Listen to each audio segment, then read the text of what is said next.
आज हम गीता के पहले अध्याय के 30वें श्लोक की चर्चा करेंगे।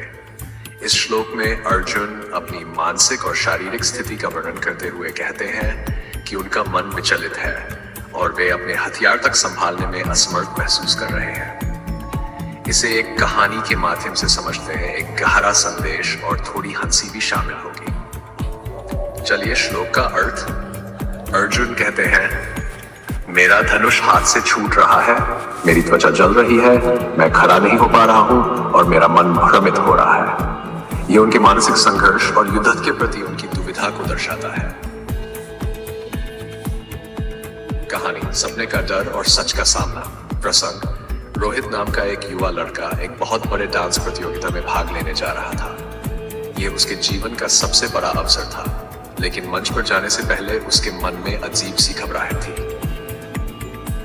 संघर्ष का आरंभ। स्टेज के पीछे खड़े रोहित के हाथ पैर ठंडे पड़ गए। उसने अपने कोच से कहा, सर, मेरा दिल बहुत तेज धड़क रहा है। मुझे लग रहा है कि मैं मंच पर गिर जाऊंगा।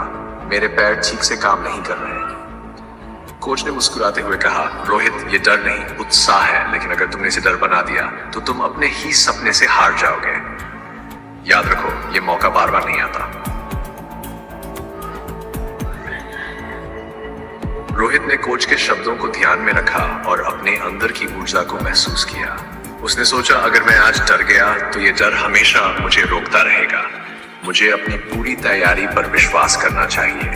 वह मंच पर गया। शुरुआत में उसे लगा कि उसके पैर लड़खड़ा रहे हैं, लेकिन जैसे ही म्यूजिक शुरू हुआ, वह अपने डांस में इतना खो गया कि उसे लगा जैसे वह अकेला है।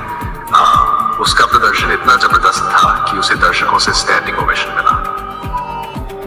शिक्षा। यह कहानी हमें सिखाती है कि कभी कभी जीवन में डर या तनाव इतना बढ़ जाता है कि हमें लगता है कि हम आगे नहीं बढ़ सकते। अर्जुन भी इस श्लोक में इसी स्थिति का सामना कर रहे थे, लेकिन अगर हम अपने लक्ष्य पर ध्यान केंद्रित करें और अपनी क्षमता पर भरोसा करें तो हम हर बाधा को पार कर सकते हैं। अगर अर्जुन ने कृष्ण से कहा होता, हे कृष्ण, क्या मुझे ये धनुष वायरलेस मिल सकता है? पकड़ने का झंझट ही खत्म हो जाएगा, तो शायद ये दुविधा हल्की हो जाती। तो दोस्तों, ये श्लोक हमें ये सिखाता है कि कठिन परिस्थितियों में खुद पर भरोसा रखना सबसे जरूरी है।